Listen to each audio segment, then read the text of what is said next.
네, 반갑습니다. 시민이 디자인하는 행정수도 세종 완성. 오늘은 21화로 또 관련해서 국정기획위원회에서 전문위원으로 참여를 하셨고, 그리고 세종 전 비서실장이셨던 최종도님과 함께 지금은 이제 또 말씀 나눠보고 옆에 또 저희 천동분이 함께 하고 계십니다.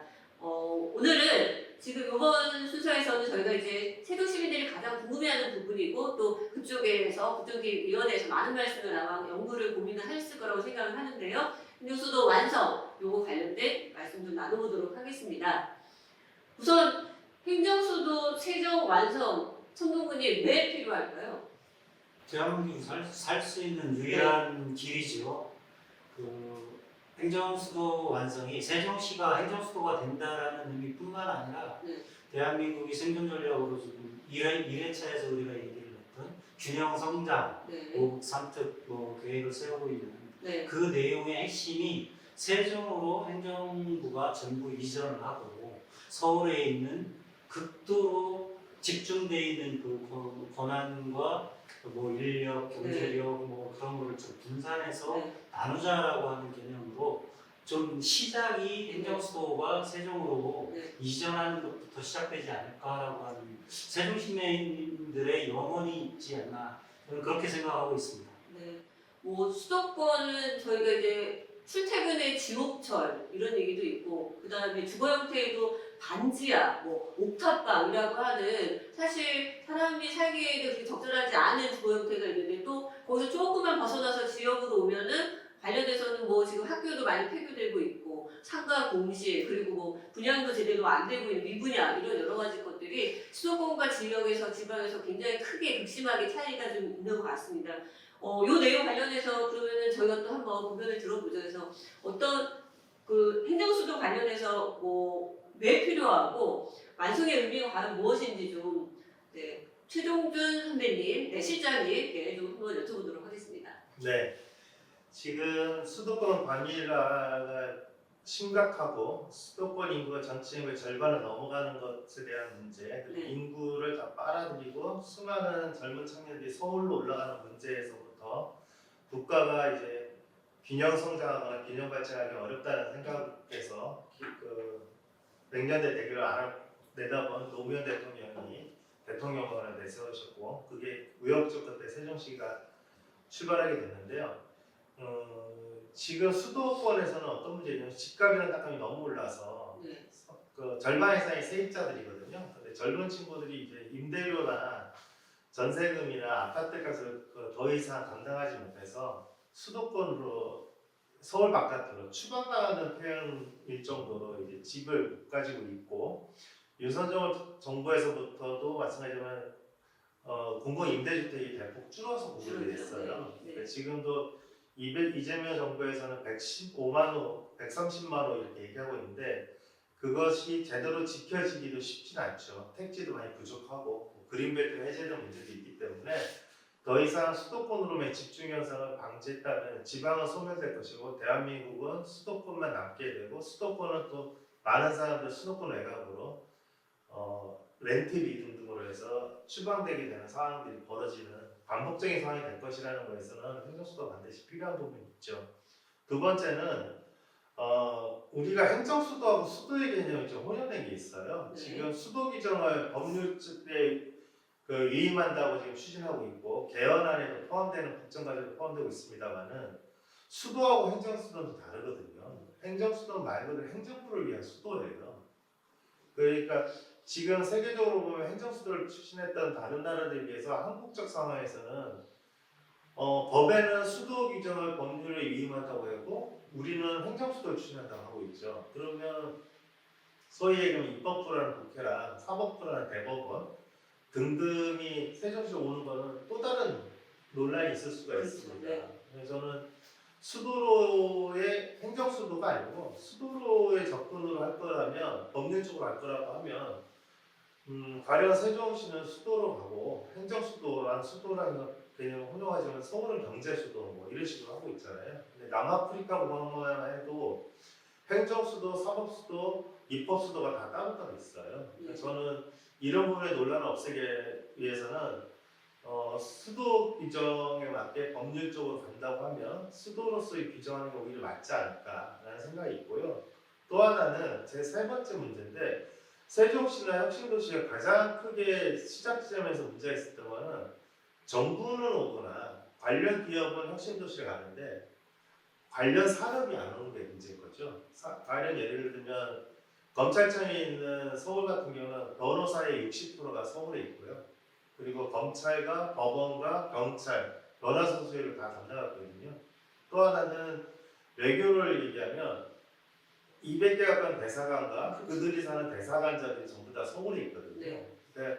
그리고 많은 정부 그 부처가 있음에도 관련 부처에 따른 기관이나 협회들이 하나도 내려와 있지 않거든요. 원래로 따지면 정부보다 정부 유관 산업이 훨씬 더 큰 개념입니다. 그런데 세종에는 지금 제대로 된 외교단지, 제대로 된 법무단지, 제대로 된 관련 기관이나 협회가 내려올 수 있는 공간이 존재하지 않죠. 향후 행정수도가 본격적으로 추진될 거라면 이 도시에 또다시 20만, 30만이 더 내려온다고 하면 이 공간을 확장할 것보다는 행정수도 자체 도시계를 확장하고 거기에 따른 주택 공급과 상가 그리고 기존의 임대 상가에 대한 문제까지 다 해결을 해야 되는데 이렇게 하려면 세종시 자체가 도시 설계에 있어서 계획을 수립하는 적극적인 역할을 해야 되는데 현행법상 그리고 앞으로 행정수도 완성에 따른 지금 현재 국회에 계류되어 있는 법률을 보면 세종시 역할보다는 대체로는 건설청이거나 건설청이 확대 개편되는 방향에서 도시계획을 설계하거나 국회를 중심으로 하는 협의체를 통해서 문제를 풀려고 하는데 세종시가 갖고 있는 문제를 계속 보여주는 거죠. 세종에 살고 있는 사람들의 의견은 전혀 반영될 여지가 없거나 잠시만요. 네. 우리 최 실장님 말씀을 계속 듣다 보니까 네. 이 행정수도 완성의 의미를 우리가 지금 얘기를 하고 있는데 점점 얘기가 나가서 너무 구체적으로 들어가니까 좀 띄워서 네. 우리 청취자들이 듣기에 좀 네. 편하게 알아들을 수 있게 좀 얘기를 좀 나눠서 하는 게 좋을 것 같아서 좀 끼어들었습니다. 네. 그러니까 행정수도 완성이라고 하는 거의 의미를 사실 그 명확하게 지금 개념이나 이런 것들이 이해가 협의되거나 합의되어 있지 않은 거죠. 이해가 다 각기하고 있는 상황들이 있습니다. 즉, 행정수도 지금 민의정 부처 정도 해서 대통령 집무실, 국회 세종의사당 정도만 되는 게 지금 행정수도 완성이냐? 아니면 지금 대법원 이전까지도 얘기되고 있는데 대법원까지 관련된 대법원 헌재 인권위원회 등등에서 다 내려오는 것까지가 행정수도 완성이냐라고 하는 거에서 아직 명확하게 아까 말씀하셨지만 수도의 개념과 행정수도 이런 것들이 혼용돼서 지금 되다 보니까는 시민들도 많이 어려워하고 이해가 어려운데요. 그러니까 자연스럽게 얘기가 네. 나간 것 같아요. 네. 지금 묻고 싶은 게 그러면 지금 개헌을 준비하는 분야 하나 하고 그쪽 단락 하나 하고 그 다음에 대통령실과 국회 세종의사당을 건설하고 이걸 이전하려고 하는 그런 좀 구체적인 그 계획에 의한 좀 실행 이런 분야를 가지고 행정수도 얘기를 하는데 구체적으로 개헌이 돼야지 행정수도가 완성이 되는 거냐 아니면 대통령실과 국회 세종의사당이 건설되면 행정수도가 완성되는 거냐 그 부분에 대한 개념을 좀 명확하게 한번 짚어주시면 좋겠어요.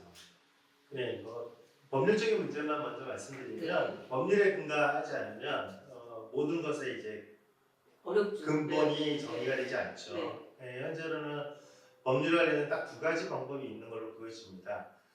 지금 강준영 의원 등이 국회에 제청한 신행정수도 특별법 관련해서는 그게 이제 제출이 되면 그 헌재에 다시 올라가는 과정에서 위헌심 문제를 푸는 게 하나 있고요. 틀림없이 위헌 심판 제청하는 사람들이 있을 거예요. 있겠죠. 그러니까 그래서 헌재에서 이거는 시대가 달라졌고 그동안의 과정과 현재 행정수도로서 세종시가 하고 있는 위상에 비춰봤을 때는 합헌이라고 했을 경우는 바로 되는 거고요. 거기서 또 위헌이라고 했을 경우에는 개헌으로 가는 과정이 있겠죠. 두 가지 방법은 아니지만 딱 하나로 말씀드리면 헌재를 통해서 합헌이냐 위헌이냐 평가받는 게 하나 있고요. 그렇게 정리하는 방식이 하나 있고 그 다음에 합헌일 경우는 법률적 위임으로 정리가 될 것이고요. 그리고 그게 또다시 위헌으로 결정이 됐을 경우는 헌법을 바꾸는 개헌의 과정에서 문제를 푸는 것. 단순하게 보면 딱 두 가지입니다. 네. 그래서 네. 개헌의 시기를 지금 어쨌든 내년에 지방선거에서 할 것이니 아니면은 그 다음에는 총선에서 이로 관련된 걸 할 것이냐 이런 논의도 있는데. 네, 이재명 대통령은 지난 대선 때나 이번 대선 때도 한결같이 얘기했던 건 원포인트 개헌을 얘기했습니다. 그러니까 지금 개헌에 관련해서 여러 가지 논의가 있거든요. 자치분권 개헌이 있고, 자치분권 개헌에 이제 행정수를 넣자는 게 있고요. 그 다음에 기후변화, 인권 관련 기본권에 관련된 것들, 뭐 여러 가지 것들에 대해서 논의되고 있지만 이게 한 번에 해결되기는 어렵다고 보고 있죠, 대통령께서. 그래서 목적성은 그 5.18 관련된 내용을 넣는 것들까지 포함해서 원포인트 개헌에서 주제를 좀 좁혀서 개헌을 추진하자. 또 한 번은 개헌을 추진할 때마다 이게 국민투표이기 때문에 어마어마한 시간과 노력이 비용이 필요하거든요. 그래서 그것을 지방선거나 총선과 연계해서 같이 하자는 결의였는데 이미 지금 내년 지방선거에서는 좀 늦은 감이 있긴 해서 다음번 총선이나 그 다음번 대선 때 추진되지 않을까라고 생각하고 있습니다. 개헌은 빨리빨리 준비해서 빨리빨리 해야 된다라고 하는 게 맞는 것 같은데 저는 좀 궁금한 게 그 두 가지 말씀을 하셨잖아요. 개헌을 하는 방법과 행정수도 특별법을 제정해서 다시 헌재 판결을 받아보자라고 하는 것인데 그럼 두 개 다 좀 민주당이나 행정수도를 원하는 세력들은 좀 빨리 준비하고 추진을 해야 되는 거 아니냐. 제가 알기로는 이미 문재인 정부 때 개헌안도 나왔고 그 개헌안에 정부 그러니까 수도의 개념은 법률로 정한다라고 하는 내용까지 들어가 있고 그런 것들을 시대적 요구를 좀 반영해서 개헌안을 좀 제출을 해서 내년 지방선거에 좀 상정을 하는 방법과 또 한 가지는 행정수도법을 빨리 통과를 시켜서 그 헌재의 판결을 한번 받아보는 거. 저는 그 2004년도 위헌 판결이 났을 때도 그랬고 그때 우리 연기군 시절에 막 뛰어나와서 화양식하고 막 집회하고 난리가 났었거든요. 헌재에서 판단한 게 아무리 지금 생각해도 간섭법이라고 하는 것이 말이 안 돼요. 그러면 지금 와서는 문영배 재판관도 그 위헌으로 판결나지 않을 것이다라고 하는 말씀도 하시고 아니 헌재에 다시 한번 판결을 받을 수 있도록 행정수도법이라도 빨리 통과를 시키는 게 맞지 않나. 그런데 지금 정부나 정치권의 흐름은 어떨까요? 그 원래는 상반기에 이제 신행정수 특별법을 민원에 추진한다고 발표한 적이 있었죠. 그런데 지금 국내의 여러 가지 여건이라든가 정권 교체 과정에 있었던 것들 여러 가지 고민이 있는 것 같아요. 근데 저는 그 정부나 당에서 고민한 것과 별개로 세종을 포함한 충청권에서는 이것에 대해서 동시에 두 가지를 추진해주고 말씀을 얼마든지 할 수 있다고 저는 생각합니다. 그 과정에 대해서는 특별한 이견이 있는 건 아니에요. 시민들의 여론이 굉장히 필요한 부분이죠. 근데 이제 얼마 전에 지방시대 이제 김경수 위원장도 그 얘기를 했습니다. 그래서 황운하 의원 안이 있고 그다음에 강준현 의원 안이 있는데 두 개의 안을 어쨌든 잘 병합해서 또 다른 어떤 그런 행정수도 특별법을 이제 만들어낼 텐데까지는 저희가 얘기하는데 하지만 여야 합의나 이런 것들이 이루어지기가 쉽지가 않을 듯하다라고 하는 기사의 뒷머리가 이제 붙었었거든요. 근데 이제 어쨌든 이번에 국정감사 때도 황운하 의원이 굉장히 강하게 지금 현 정부의 행정수도 관련된 추진 의지를 좀 사회적 합의나 이런 것들을 좀 어떻게 하는 건지 구체적으로 좀 물어보는 이런 질타들이나 이런 것들이 좀 있었는데 실질적으로 시민으로서는 행정수도 완성 이 부분에 대한 것들이 아직 정의도 명확하지 않은데 뭔가 이루어지는 것도 없고 근데 되기는 되는 건가라고 하는 얘기를 지금도 하고 있는 상황이어서요. 그 시민단체 입장이나 시민의 입장에서 생각하면 세종시는 뭐 하고 있나라는 생각도 좀 들어요. 우리 길에 플래카드나 뭐 다양하게 많은 내용들의 정치적인 구호가 담긴 플래카드가 많이 보이는데 세종시에서 뭐가 필요하다 행정수도 완성을 위해서 필요한 내용들이 뭐다라고 하는 액션이나 구체적인 방향들을 제시하는 것을 잘 기억이 없거든요. 그렇습니다. 그래서 저희가 참여연대에서 지금 이런 행정수도 관련된 시장이 좀 이거는 주장을 해주셔야 돼요. 네, 그렇게 되고 있습니다. 그래서 지금 행정수도 세종 완성을 위한 법률적으로 할 수 있는 여러 가지 말씀들을 좀 나눴고요. 다음은 그러다가 지금 계속 연결이 되는데 그럼 행정수도 완성을 위해서 한번 그 중앙정부에서 해야 될 일이라고 하는 거 그리고 지방정부에서 해야 할 일 이게 어떤 게 있을지 좀 말씀 좀 부탁드릴게요. 네. 근데 뭐 계획은 이번 국정과제에 대부분 나온 얘기고요. 저는 대통령이 열심히 남으신 것 같아요. 근데 지금 뭐 지방마다 타운홀 미팅하고 다니신 거 보면 조만간 세종에서 뭐 제 개인적 바람이면 큰 선물 한번 했으면 좋겠다. 그거 하실 수 있지 않을까 보는데 실제로는 그 정치권에서 세종시 관련해서 행정수 관련해서 단일된 안을 내오면 사실 쉽지는 않거든요. 네. 각자 입장이 있기도 하고. 근데 대통령이 열심히 중요한 게 아닌가 생각하고 있고요. 그리고 지방시대위원회도 그래서 이번에 균형성장위원회라는 형식으로 이름을 바꾸는 것을 알고 있고 권한도 강화하고 거기서 이제 행정수도 특별위원, 행정수도 완성 특위도 그래서 구성을 해서 지방시대위원회에서 운영하고 있거든요. 그래서 저는 중앙정부에서는 그런 과정들을 이제 5국 3특서부터 해서 여러 가지를 고민하면서 하고 있는데 시기의 문제 있죠. 지금 공공기관 2차 이전도 그 국정과제를 확정했지만 지금 아직 발표를 하고 있지 않은 상황이잖아요. 언제부터 대상 기관을 선정할 것인지 로드맵 어떻게 가져갈 건지도 아직 발표가 안 났는데 이게 내년으로 넘어가면 지방선거 앞두고 발표하기는 어려울 거예요. 제 생각에는 11월, 12월에는 정부 차원에서는 가시적으로 균형성장, 5국 3특, 그 다음에 행정수도, 그 공공기관 2차 이전에 관련해서는 뭐 발표를 할 텐데 저 개인적 바람이라면 아까 얘기했던 것처럼 공직 유관기관도 좀 넓혀서 사고를 해줬으면 좋겠다는 생각이 개인적으로 있는 것이고요.